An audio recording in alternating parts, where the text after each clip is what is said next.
এবারের ঈদুল আজহায় দেশব্যাপী মুক্তি পেয়েছে ৯টি চলচ্চিত্র, যার মধ্যে দর্শকপ্রিয়তায় এগিয়ে রয়েছে মাসুদ রানা, রকস্টার বনলতা সেন, রোহিত ও মালিকের মতো সিনেমাগুলো।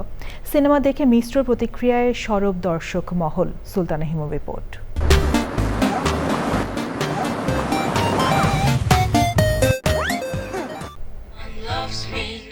ঈদ মানে ঈদের সিনেমা ঘিরে দর্শক আমেজ।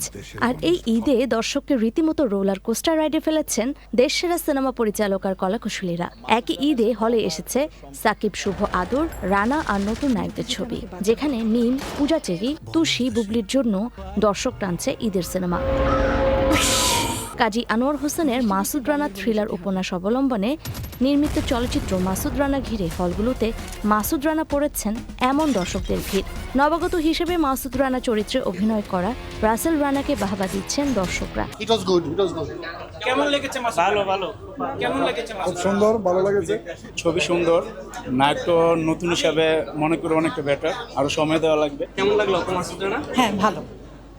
আপু কেমন লেগেছে? ভালো। আমি আপনাদেরকে রিকোয়েস্ট করবো যে আপনারা দোয়া করেন আমার জন্য, যেন আমার সেই দিনগুলো দেখতে না হয় এবং সামনে ভালো কাজ করতে পারি ইনশাল্লাহ, এবং সবচেয়ে বড় কথা একটা ভালো মানুষ হয়ে যেন থাকতে পারি।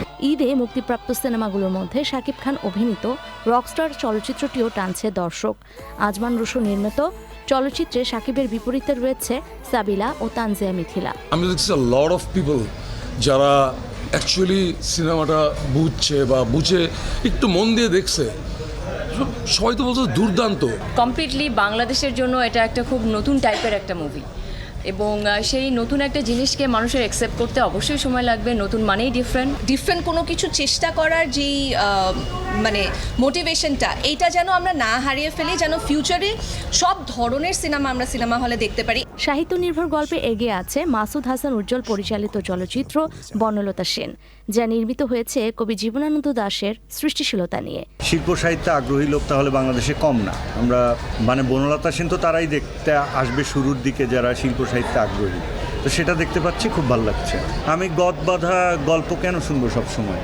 আমাকে তো নতুন অভিজ্ঞতা পাওয়াই তো আমার জন্য লাভের। পুরোপুরি বলা যায় যে ক্লিয়ার ছিলাম আমরা কি করতে যাচ্ছি, এই সিকোয়েন্সটার বক্তব্য কি, এখানে কি ঘটছে, এবং ভাইয়ের কাছ থেকে পুরো জীবনানন্দ দাশের যেই লাইফস্টাইল সেটা জানা, কখন কি হচ্ছিল, কখন কোন কবিতা আসলো। পিরিয়ডিক্যাল টাইমের মাঝখান দিক দিয়ে যেতে হয়েছে, বিয়ে থেকে একদম শেষ অবধি পর্যন্ত। তো ওই জায়গাটাতে আসলে যেহেতু আমার চেহারা ভাঙতে হয়েছে, লুক চেঞ্জ করতে হয়েছে, তো সেখানে আসলে এমন কঠিন কোনো পথ দিয়ে আমাকে যেতে হয়নি। আর্ট ফিল্ম পছন্দ করেন এমন দর্শকদের তালিকায় প্রশংসা পাচ্ছে হাওয়া খ্যাত নির্মাতা মিসবাউর রহমান সুমন পরিচালিত চলচ্চিত্র রোহিত। তুষি আর নূর ইমরান অভিনীত এই চলচ্চিত্রটি সমালোচকদের নজর কেড়েছে। কেমন ছিল?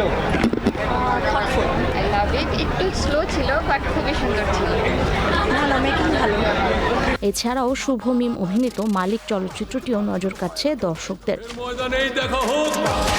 পিনিক, অফিসার, কন্ট্রাক্ট ম্যারেজ, তসনস সিনেমাগুলোও দেখতে হলগুলোতে ভিড় করছেন দর্শকরা। Sultana Himu, channel I, Dhaka.